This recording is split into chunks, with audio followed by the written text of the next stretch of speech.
como esse paciente, então, ele vai se apresentar? Ele vai chegar até você e você com essas preocupações todas em termos de manejo do paciente com doença infecciosa e nessa infecção, que é uma infecção com uma certa gravidade. Esses pacientes habitualmente chegam com febre. Esse é um ponto muito comum. Você vai falar para mim, pô, professor, febre é uma sintomatologia muito frequente. Eu vejo todo dia, toda hora. E ninguém tem endocardite. Sim, esse é um desafio nosso, né? Você imagina, nós lidamos com doente com febre todo dia. E você separar o joio do trigo não é tão fácil, porque você tem que olhar esses doentes com febre, ter um cuidado muito grande para acreditar que aquela febre tem uma evolução mais benigna ou uma febre com uma evolução mais agressiva. É uma evolução de uma infecção viral tranquila, autolimitada, que não vai ter complicações, ou mesmo uma infecção bacteriana mais rápida de fazer o diagnóstico, mais leve, que você consiga fazer um diagnóstico preciso e tratar imediatamente, né? E isso é um ponto muito crucial, que você ter o paciente com febre e saber tecnicamente para que caminho ele vai. Se ele vai para uma evolução mais agressiva, se ele vai para uma evolução mais leve.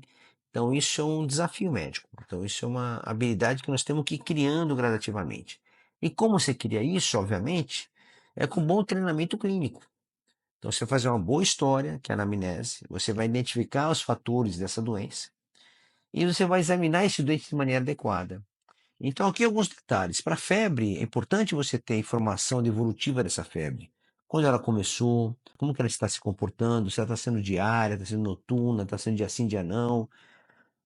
Quais sintomas correlacionados a essa febre, qual a temperatura dela, está em 38 graus a 41. Tem sintomatologia associada, tipo calafrio, tremor, sudorese, né? Então você tem que tentar caracterizar de uma maneira coerente. Ver se ela responde antitérmico ou não responde. Então você vai fazer a caracterização do sintoma.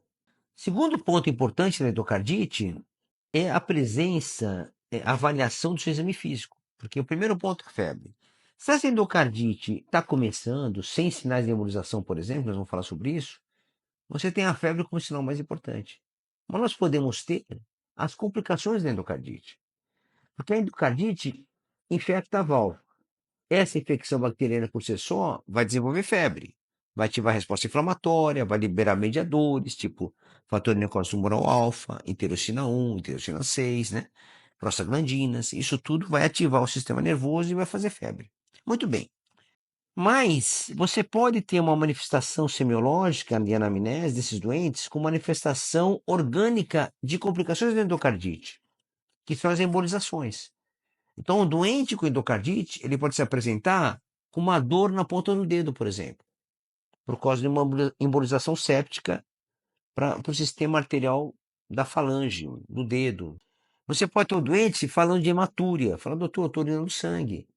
Às vezes esse paciente fez embolização glomerular, embolização renal, e isso gerou hematúria para esse doente. Ele pode chegar para você e falar que está com uma dor insuportável no membro inferior. Ele pode ter feito uma embolização no ramo arterial do membro inferior. Ele pode chegar para você com um quadro de AVE, acidente vascular encefálico isquêmico, por causa de uma embolização. Então, ele pode se apresentar de diversas maneiras clínicas.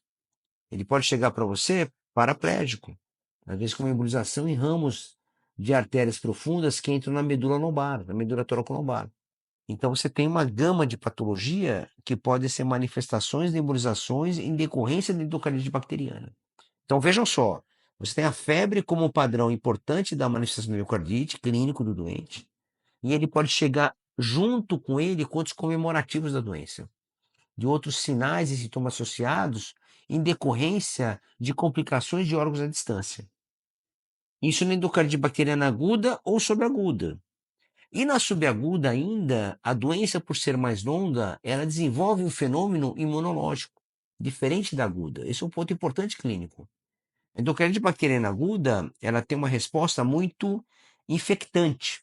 Está relacionada muito à gravidade da infecção, à embolização componente vascular. A endocardite bacteriana subaguda também tem isso, mas ela tem um fenômeno também relacionado à resposta imunomediada. Como é que é isso? Depósito de imunocomplexo. Então você tem antígeno anticorpo, complemento, depósito de imunocomplexo, e esse depósito de imunocomplexo fazendo doença de acordo com os órgãos comprometidos. Por exemplo, desenvolvimento de aneurisma micótico no cérebro, nas artérias cerebrais. Aneurisma em decorrente de alterações imunes do sistema vascular, ou mesmo de embolização de ramos artério-arteriolares, ramos que são de irrigação da própria artéria. Aquela área da artéria fica alterada, ela dilata, faz um aneurisma chamado aneurisma micótico, e ele pode romper e fazer um quadro de acidente vascular encefálico hemorrágico. Olha que coisa importante. Então, isso é uma manifestação importante. Ou, essa doença subaguda pode fazer doença de imunocomplexo a nível renal, fazer uma glomerulonefrite, tipo membrana proliferativa, por exemplo, com proteinúria. Então, você pode ter um doente que chega para você, insuficiência renal, com alteração glomerular, por alteração de imunocomplexo. Então, você veja, por endocardite bacteriana subaguda. Então, essa é uma manifestação, não é tão comum, mas é possível ocorrer. Artrite reativa nesses doentes, alterações periféricas vasculares de componente chamado de mancha de Janeway. Os nódulos de ódio são mais embólicos. Janeway é uma reação imunomediada na extremidade dos dedos. Então você tem uma gama de manifestações importantes.